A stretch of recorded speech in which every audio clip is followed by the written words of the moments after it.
Hi everyone, welcome to the 240p Club. Podcast number 36, and despite rumors to the contrary, yes, we are alive. Yeah, if you can call this alive.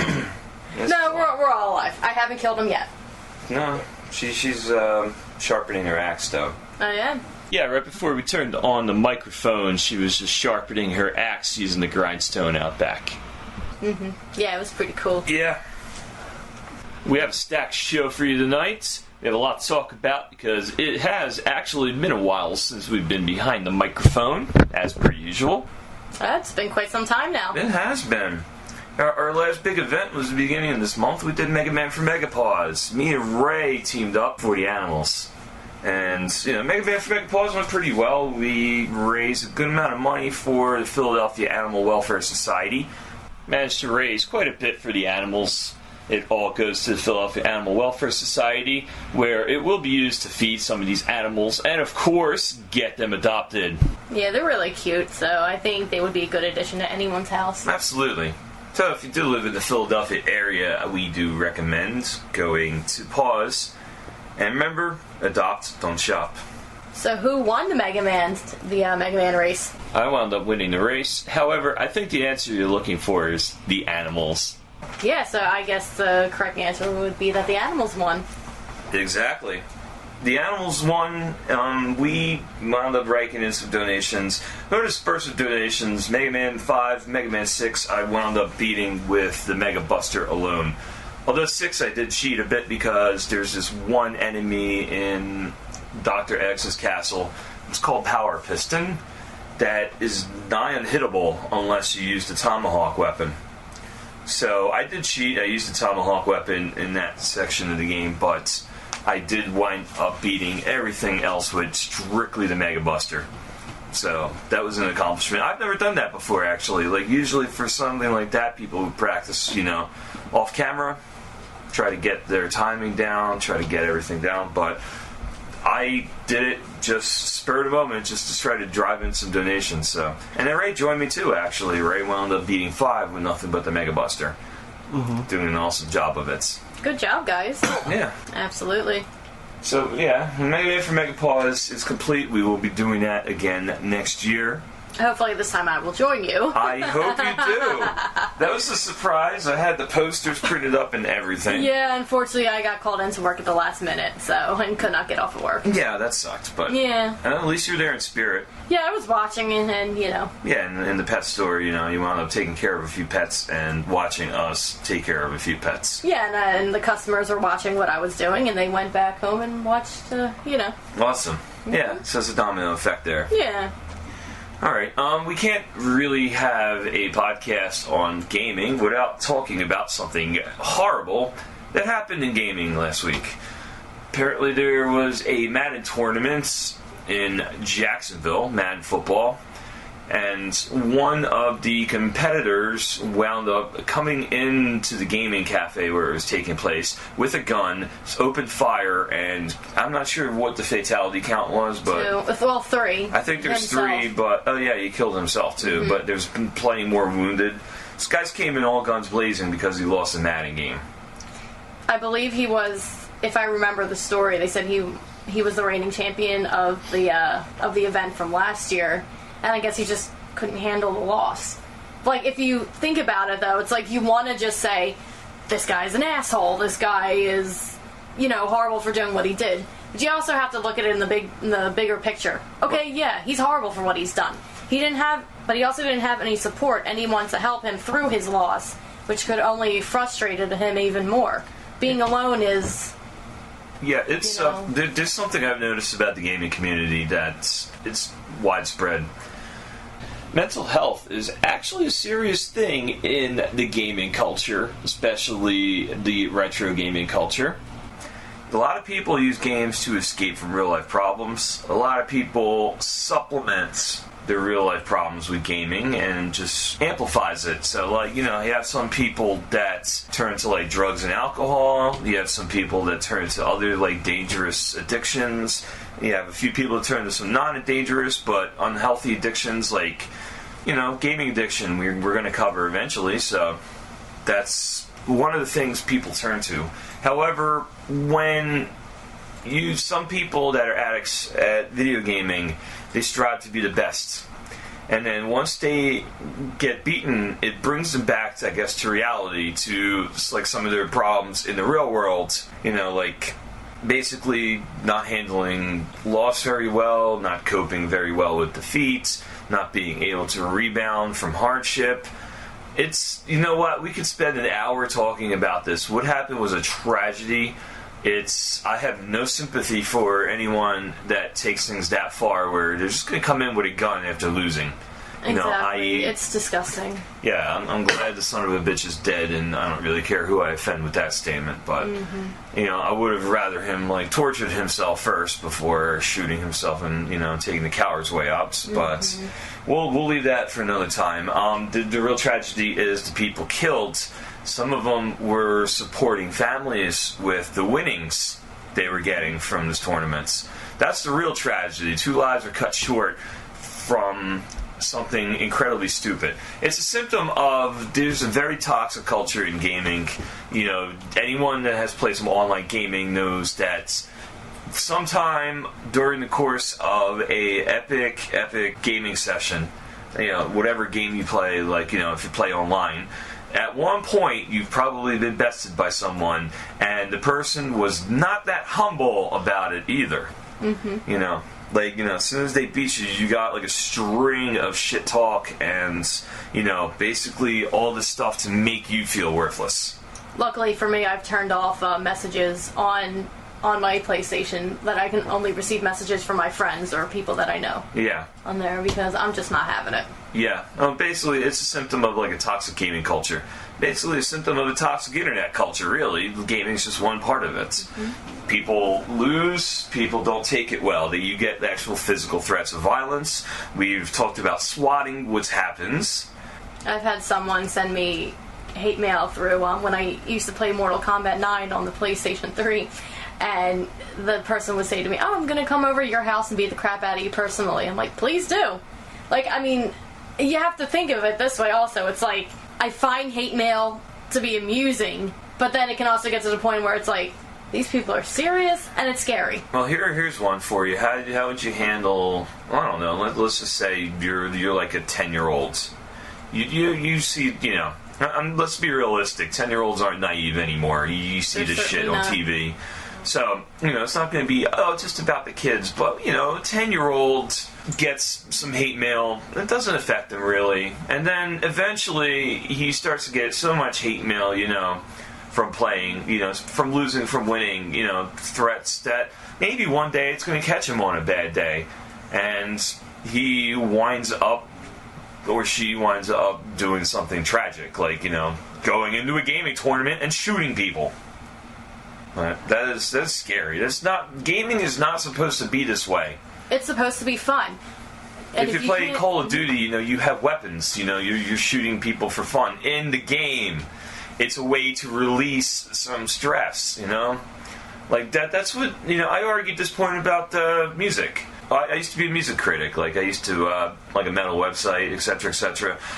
We used to, that's the best way I've explained it to outsiders that come across our website, you know, and then complain about the music and etc., etc. Half of them were trolling, but, you know, I took the time to issue, like, a serious response. It's basically, you know, the music is a way to get out every single, like, negative emotion you may have that is unhealthy building up in your system. It's a good way to get it out. You know, eventually, like, once you get all those emotions out in one healthy place, in one healthy release, you wind up losing them. Like, you know, ideally, it doesn't work like this for everybody. But you wind up losing them, you wind up being more peaceful. It's the same exact way, you know, long session of Call of Duty. You lose some, you win some, you have some fun. With the modern internet, back in my day, I hate to be one of those people, back in my day... But in all seriousness, back in my day, like when I used to do this with Quake and, you know, stuff like that, you had a certain level of anonymity. Like, you had your handle, but a lot of people weren't going to be able to track down exactly where you were. It's, you know, wasn't as widespread. Nowadays, people can message you, people can send you hate mail, people can figure out where you live and try to send cops your way to start something, aka swatting. which I'm still reading, is going on in certain streams. So you have, there's a lot of fucked up things in this world. Video games is supposed to be a release that was horribly cut short by a deranged asshole who decided to shoot up a gaming cafe.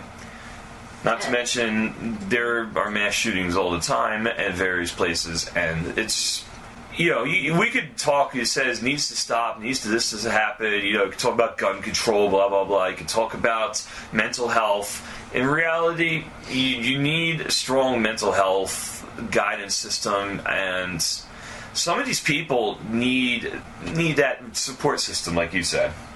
They do, yeah. I believe if he had a support system, someone to tell him, okay, this is where you messed up in the game. This is where you can improve. Improve, thank you. Well, you gotta imagine too. A lot of people don't have that patience. Oh, no. Something else frustrating happens. They'll be practicing, then they'll slam a controller down. Some people just have that uncontrollable rage and should probably take up a different hobby than video gaming because it's not getting that rage out.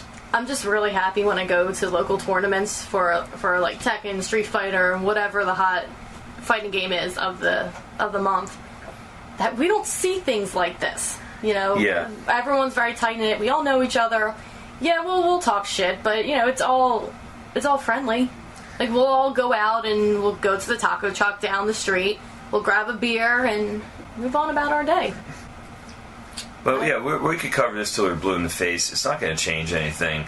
Unfortunately, we live in a world right now where instead of going, we could give people support systems, this, that, you could try. You'll get through some people. Some people you won't get through to. No, some people just go in one ear out the other. Yeah, some people you don't get through to, and unfortunately, they might be the next one to start shooting up a gaming tournament. So I have a feeling, sadly, we will be discussing this again. Our condolences go out. Yeah, to two awesome individuals that actually made some money and were able to support families using who did not deserve to die playing. Absolutely. Doing something they loved. But we're going to go from depressing to actually pretty happy. That's a weird mood change there. Yeah. But we all as a group actually woke up really early one day, around 7:30. We all wound up meeting at a diner, had absolutely delicious diner food, and then took a trek in Philadelphia to the Game Masters exhibit at the Franklin Institute. Game Masters was a display set up honoring a lot of game developers and basically the art of developing some of these games, like from the past. They have certain recent games, but most of the recent games they had featured were done by old school developers, and then they also had a section of indie games, which ironically enough, the Angry Birds was featured among a lot of other games. There was a lot to do. They had a Guitar Hero Rock Band set up. They had, Dance Central 3. Dance Central 3 set up. That was a hit. I got like a C rating in that, so it wasn't that bad. Yeah. I'm surprised with some of the more obscure games they had set up, like Rez for PlayStation 2, and some spin-off Ultima game for PC. Some really obscure one. I know, I went crazy when I saw that Data Tentacle, Maniac Mansion 2 was set up. That was amazing. I was like, yes, they had that here! That made my entire experience there. Anyway, I wrote a long review on our website, 240pclub.com, cheap plug, and completely redesigned by Miss Melissa, our behind-the-scenes gal, who spent a lot of time working on it. So our site's up and running beautifully. I enjoyed Game Masters. I thoroughly enjoyed Game Masters. I gave it a nice good rating. The funny part is some of the stuff was not run on original hardware. That was the only criticism I have. The Sega Genesis display, the two Sonic games they had set up were actually set up on the original hardware. They had two Sega Genesis set up, and you could clearly see them like behind a glass case and then controller. The other Sega Genesis games that were featured on a actually an Xbox, I think. No, it was a PS3. PS3, yeah. It was set up on a PS3, and it was Sonic's Ultimate Genesis Collection. If you knew what button to hit, you could get way more games than they were offering. So it wound up at a display for Altered Beast. I wound up playing some Altered Beast and impressing, a few kids. because, parents took their kids to this. There was a lot of young kids, and they were more than thrilled to, walk around to see some of the stuff. Mm-hmm. For me, the biggest offender personally was they had Nights into Dreams for Sega Saturn set up. This game plays with an analog controller, which was a big selling point for it, but they did not have an analog controller connected to the system that was playing on it. Oh, that sucks. Yeah, I passed by that display, but I didn't actually play anything on it. I wouldn't have minded if there were more fighters there, but I can understand why they didn't have a lot. Yeah, you didn't want any fights going on. Exactly, no real life Like we fights. just said about, the Madden tournaments. People don't know how to handle rage well, and... Virtua Fighter was cool, though. Yeah, that was a cool one. Virtual Fighter was set cool. up. And I went looking for Streets of Rage. Actually, they did have it on... and I found it. Yeah, that again, to say Sonic's Ultimate Genesis Collection, how they had some of these games set up on display. I managed to get into the actual collection part, and we were playing Kid Chameleon for a while. We had Streets of Rage set up on one of the TVs. I think Shinobi 3 Yeah, I was was set playing up. Shinobi 3. Yeah.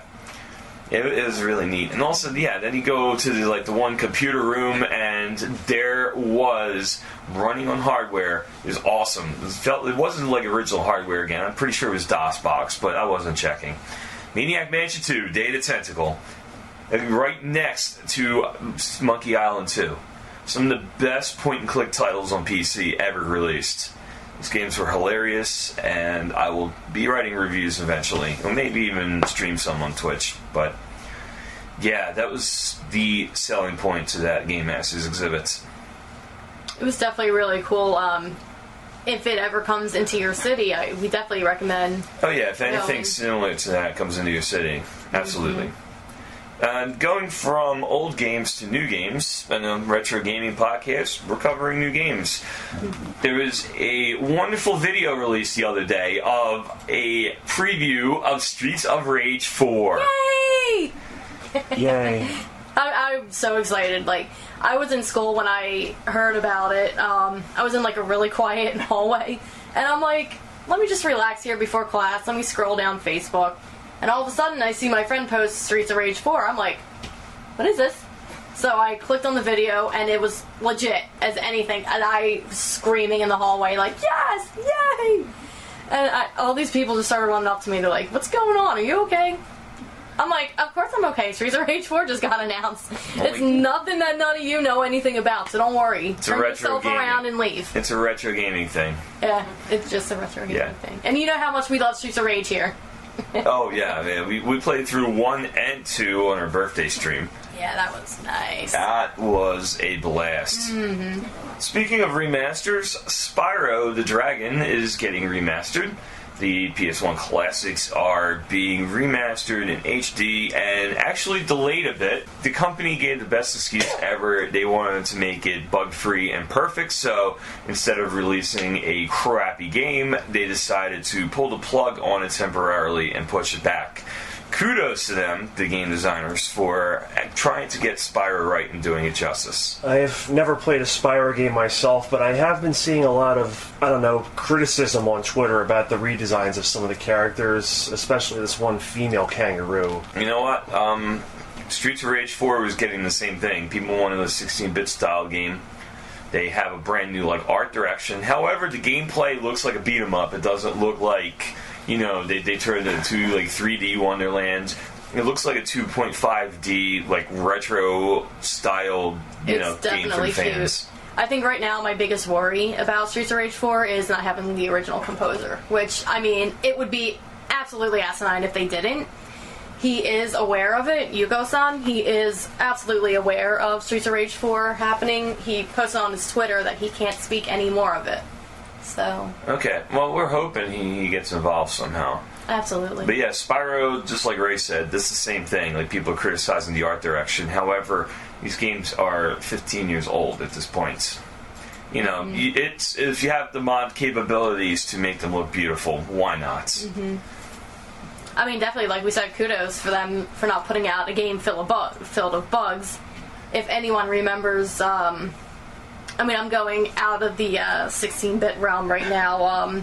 One of the models from an Assassin's Creed game where the character, like this was like a legit out in the stores product. When you approached one of the characters, his face was missing, and all you saw were his eyeballs and his teeth. It was like, you put this on the sales floor like this? Yeah, that was just wretchedly bad.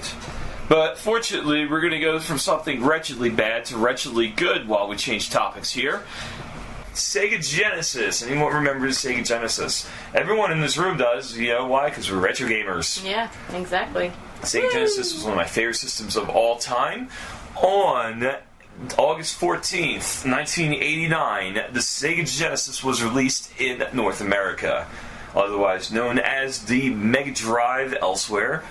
It was the first true 16-bit system to be released. The TurboGrafx 16 was actually two 8-bit processors, which in some weird computing terms does not equal 16-bit. Although it had some beautiful looking games, the Sega Genesis was the first true 16-bit system released in the United States. It featured, and to begin with, a lot of arcade ports, and then Phantasy Star 2, which is their flagship RPG series. Over the years, we wound up getting a ton of quality games. Kid Chameleon was one I was playing. The Streets of Rage series. Obviously Sonic. We've mentioned Sonic quite a bit. Mm-hmm. Toe Jam and Earl, which is also getting a re-release. Toe Jam and Earl is going to get a part 3. So, we have all of these games released for Sega Genesis. Gunstar Heroes. Gunstar Heroes, yes. Comic Zone. Comic Zone was a really good one. We've gone over this, some of the best of the Sega Genesis. However, the Sega Genesis is 29 years young. And happy birthday, Sega. Mine's still working. I don't have it hooked up at the moment, but it is still working. I have the old school one.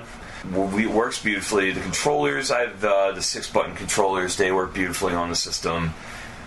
I could go gush about the Sega Genesis. We did that many podcasts ago, so we're gonna skip that. You know, all I can say is 2019. Look out! It's going to be the year of Sega Genesis, and we're going to be playing so many Genesis titles in 2019 to celebrate the system's 30th birthday.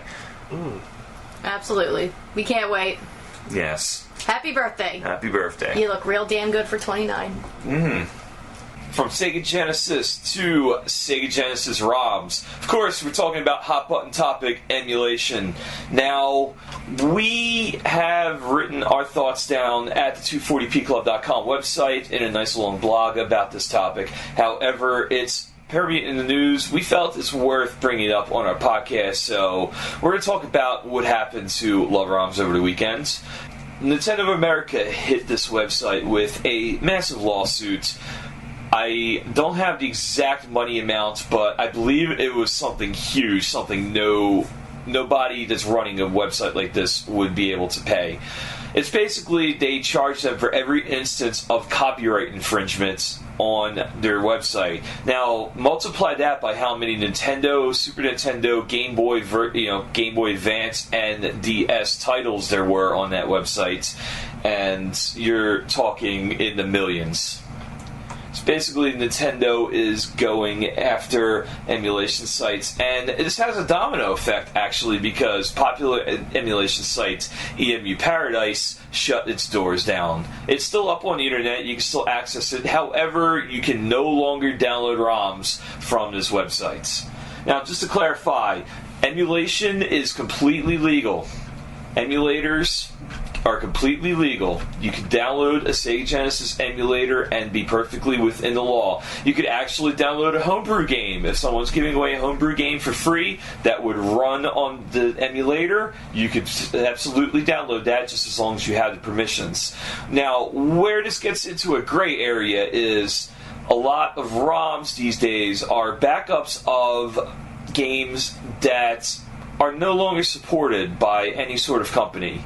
Like, you have, let's just say, one of the old Madden titles. Like, you want to play Madden 95 for some reason, just to see what the series came from. And Madden 95 is not going to be remastered and re-released by Electronic Arts anytime soon. So this is where you get to the gray area. If someone downloads a copy of Madden 95, there's committing software piracy. However, this is a game that's not going to be re-released again, and just like old films, it's probably going to be lost eventually. Emulated Paradise isn't totally down, however, they've taken down every single one of their ROMs because Nintendo filed a lawsuit against site LoveROMs, and what was the other site? It was LoveROMs and something connected to it.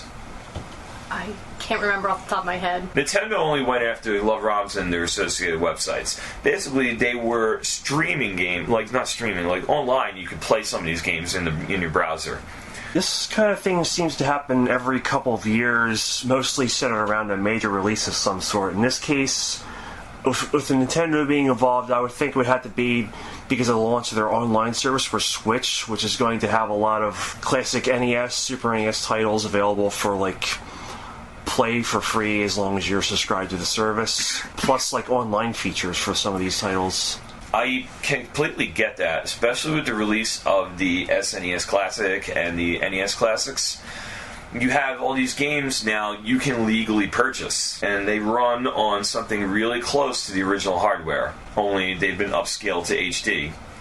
These games exist. Nintendo wants to protect their copyrights because why go buy an SNES Classic when you could buy a RetroPie and download all these from websites? You know why you would go out and buy that SNES Classic instead of a RetroPie? Because you want these games from the original source. You want them to run on something very close to the original hardware. This creates a problem, however, when, you have all these games. They've released 20 to 30 games per system. But then, what about, let's just say, I don't know, offhand, Terranigma. I always mention Terranigma. Terranigma was never released here. Terranigma doesn't really look like it's going to be released here. However, there is a huge amount of interest in Terranigma. Why? Because of the emulator community.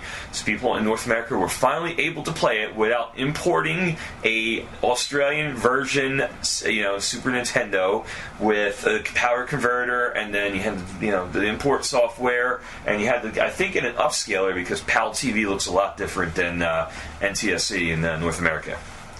So, for all this money, you just download the ROM, you download, the emulator, and you're playing it on your computer, running in something, if you have a powerful enough system, running somewhere close to the original hardware. So, this creates interest in some of this. And I seen another game, actually, in one of the many articles. Home Improvement was a goofy sitcom in the 90s in the United States. It spawned a nearly unplayable SNES game. However, why would anyone want this piece of shit? Well, that's an easy one. For archive purposes. How do you know it's a piece of shit if it's vanished from the face of the earth? Yeah. You might, say 20 years from now, when someone's writing a book about video gaming history, and the SNES is featured. Why talked about in the same breath? Maybe the Magnavox Odyssey was. Once people have their virtual reality games or whatever gaming gets into 20 years from now. You want to talk about this piece of shit game because it existed. You want to talk about all the piece of shit games. Why? Because they existed. Yeah, that's the beauty about ROMs and emulators and everything. Of course, some people could be looking down at it and say, well, you shouldn't be downloading these games anyway. But the beauty of it is there are games that you can actually play now because of this. Yes. Fire Emblem 4 comes to mind also. The only way that we can get ourselves an English version of that game is, of course, through not so great translator, but you can play it on emulator. You know what, though? If there's enough interest... I just want my Fire Emblem 4. You know what? Remake that damn game and put it on the 3DS. Ray, you have a shining example. Mother 3. Yeah. Mother 3, of course. They keep teasing these fans, too, that are waiting for them to officially release this one day. And yet here they are going after the official ROMs. Nintendo is seen as public enemy number one for suing some of these websites. They're seen as the Metallica to Napster. Oh yeah, this is Napster all over again. If you use that reference. Nintendo is seen as evil, soulless corporation that doesn't want their, property released. And you announced something like Super Smash Ultimate and the Belmonts from Castlevania as a part of it, and Nintendo people that were bashing Nintendo 1 minute are going out and buying this, and probably a Switch just for this game. So it's kind of hypocritical. However, Nintendo's faults lie with the fact that they're not giving us a very good alternative to shutting down these ROM sites. Like, let's just say, for example, Nintendo put out something like basically an evolved form of their subscription service that they're launching in September. Maybe they come out with something that's it's like an alternative to that, where, hey, we have access to just about 90% of the SNES library. You just have to pay this nice little fee yearly, and you don't own any of these, but however, you can play any one of these games you want to.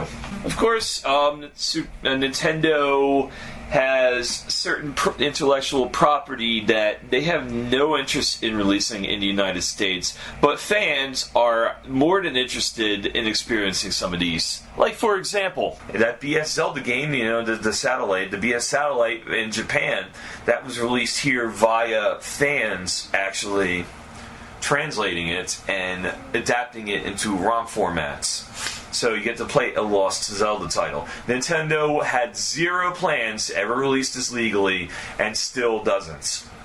Here, the other thing is, a lot of games that were never released here, you can now play thanks to the translating community who hacked some of these ROMs, which Nintendo doesn't seem to really realize. Here's the thing, there's so many sides. I mean, granted, the ROMs are illegal. You're downloading someone else's intellectual property that was once for sale, for games that were never ever released here, or that were actually released here, but for such an old system that no one has the means to play some of these games. There's a game called Last Battle that was released for the Sega Genesis. It's a piece of shit, but you know what? It has nostalgic value for me. And, if Sega were to do the same thing, this game would be completely unavailable. You wouldn't see this on a remaster. Are you talking about that game that was actually a Fist of the North Star game? Rip-off. Yeah. Yep, that's the game. Where, you punch someone and their heads fly off, and in the US version, if you punch someone, they just go flying across the screen. It's really goofy. But it was a fun game, but, I'm using that as an example. I'm not trying to review Last Battle here. But it has nostalgic purposes. I used to rent that and play it, so, Sega did the same thing. Sega has not released that in any one of their collections. What am I going to do if I want to play that game? Or, hey, remember that game I used to play way back in the day? The video store down the street had it. And, oh, great, it's, not available anywhere, Except eBay for like $2,000. Yeah, except eBay, because it was a rare release, and then you pay $2,000 and get a non-working copy. Here's the other aspect of this. My copy of Legend of Zelda is 30 years old. I got it when it was released. It's 30 years old. Those batteries in that cartridge were not supposed to last 30 years. Supposed to only last about 15, 20. They have ways to replace the batteries in the cartridge. However, the cartridge isn't meant to last 35, 40 years. So, I don't know how long that cartridge is going to be in working condition. I'd rather play the ROM version because, hey, I have the cartridge right there, but by the time I clean it out with alcohol and etc. and finally get it working on a Nintendo Entertainment System, oh my god, it's not working again. Or it glitches midway through, or I can't save it because the batteries inside the cart are dead. That's the thing. You want to save some of these things, some of these games, for archive values. Shit, we just went to a museum to watch games and play some of these games, to watch, the Game Masters exhibit at the Franklin Institute. It showed a lot of gaming past. A lot of these kids were interested in this. Like, you see a lot of 8, 9-year-olds with their parents at this thing. They see some of these games. They're fascinated by how this works because they've never played a point-and-click adventure. They're not popular anymore.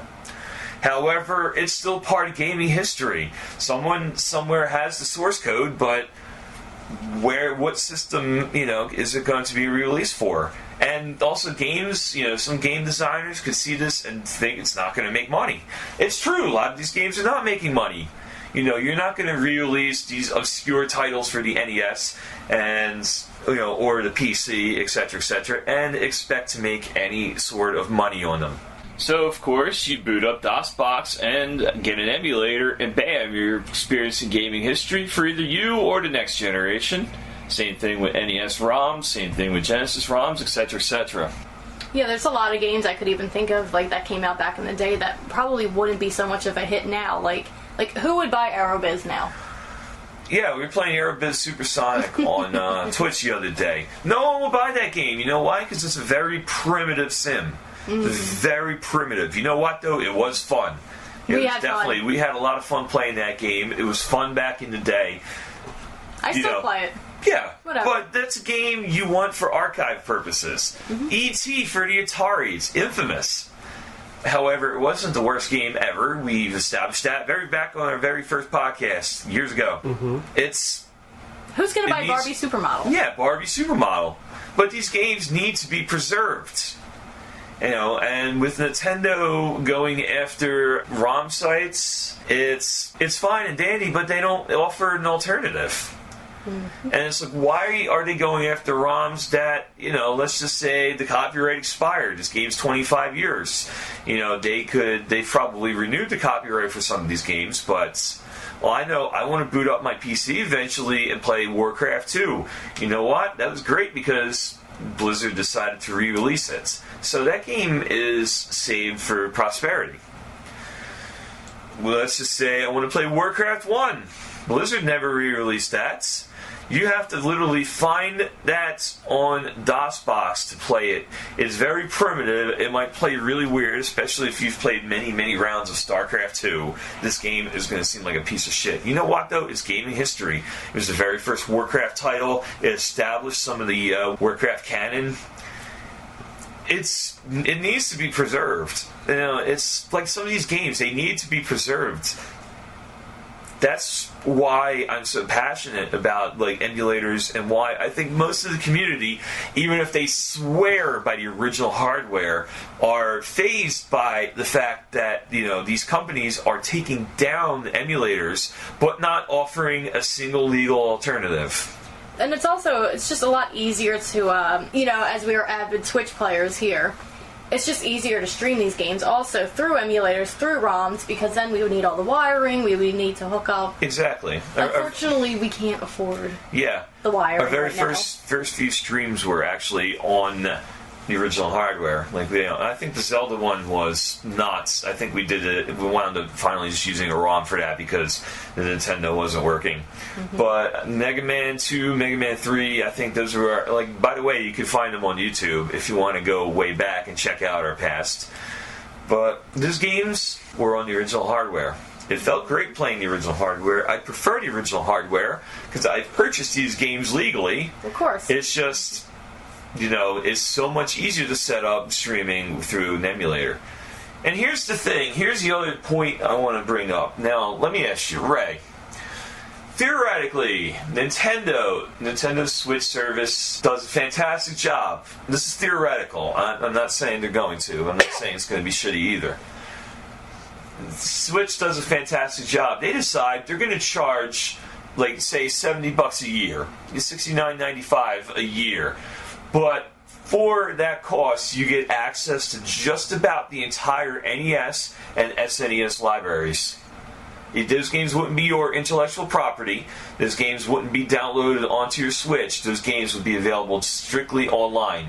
You could download them, you could do for Netflix. You could download them and it'll be on your system for 24 hours, let's just say. But your saved files will always be there. Theoretically, the entirety of the NES and SNES libraries. Would you pay that $70 a month to do this? Not $70 a month, I mean $70 a year. If I already had the ROMs downloaded onto another source, I probably wouldn't, because the Switch is going to have a limited lifespan. So once that online service goes, poof, there go all your save files and everything. Okay, well, let's just say this doesn't go away. Nintendo figures it out. It transfers over from system to system. The very next Nintendo system, let's just say, Nintendo Next, which the Switch was originally called when it was in prototype form. Nintendo Next comes out. It's like, this awesome 3D looking thing, like, that puts the Switch to shame. However, Nintendo decides to offer the same service. It transfers your save files over, and you can still play NES and SNES titles. Would you do that? I probably would if it transfers from system to system. Like Yes. you said. Well, yeah, theoretically. Okay, Nikki, would you do the same thing? Would you pay $69.95 a year in order to get basically the entirety of the NES and SNES library? I guess I would give the same answer so long as everything is moved on to the next system and the next.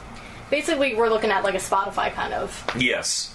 Yeah, only better competitively priced, I'd say. Of course. Mm-hmm. Like that $70 a year goes to some of the game designers. Like, Capcom gets a small share, EA gets a small share, although heavens knows they don't need it. Capcom's had enough of my money. Yeah. But yeah, no, there you go. And then let's just say Sega turns around and decides to do the exact same thing. The entirety of the Genesis library, same conditions for $39.95 a year. Would you pay that? Okay, I had just given Nintendo $70 a year. I think I could probably get away with $39.99. Yeah, for the entire year. Ray, would you do the same thing? The Genesis wasn't really my main system growing up, so I'd mainly be nostalgic for like a handful of the library. Okay, so we'll go with that. We'll say, okay, well, they also have $9.95 a month pricing. Which gets you like the most common requested games? No, everything. Gets you the entire library. But again, it wouldn't be downloaded onto your system. It would be streamed For like that price, I'd probably go for it. See? Nintendo needs to take note of this. This sets a precedent there. People are willing to pay. Nintendo, Sega, probably whoever owns the rights currently to the TurboGrafx library. And I think we could add some Dreamcast to that Sega. Probably. As well. Could probably do Dreamcast, Saturn, PlayStation. Sony decides, hey, for the PS4, we're going to release 100 They have PS1 something titles. like They that. do already have. They have PlayStation now. Yeah, and people play it. I People have pay it, it, and they play these games. There is a demand for this. People will do this. Like, it doesn't, like, the licensing, I could see, it might take some time to organize, but people are willing to pay legally for the stuff they're doing right now fairly illegal. Like, you download the ROMs on the computer and start playing them just like you would the old systems. Also, I want to throw that out there. Thanks to the internet community, a lot of these games are back in the spotlights. Nintendo can re-release Link to the Past and Super Metroid, thanks to the fact that the internet community sees these as valuable games, especially the speedrunning community. Ironically enough, someone designed a randomizer for Zelda and Super Metroid, where it switches back and forth between the two games. Items are completely scattered. Again, thanks to the fact that emulation exists, something like this exists, and it's fantastic. I'm going to throw something else out there with intellectual property. Companies these days, Konami I'm looking at in particular, I don't think they know what people actually want them to do with their intellectual property. So, alright, case in point, there's a GoFundMe campaign that was developed for a brand new Symphony of the Night game. It wasn't going to be the same game, it wasn't a remake, it was a 2.5D 32-bit-ish game released in the Symphony of the Night style with the same characters, and basically licensed by Konami. They were trying to do this legally and not use anyone else's intellectual property. Konami said no, so they released Bloodstone Curse of the Moon, which is the 8-bit version, 8-bit styled game that was supposed to be the companion game to the Symphony of the Night. It did extremely well. People downloaded this in droves and were thrilled with this game.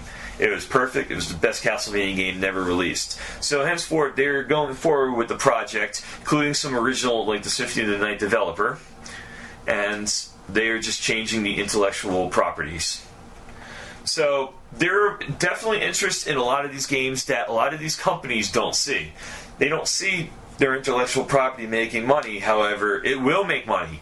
So it's basically up to the fan communities, the retro gaming community, and everyone to constantly contact these developers, contact these companies, contact Capcom, Konami, etc., and say you want to see a new 8-bit, Castlevania game.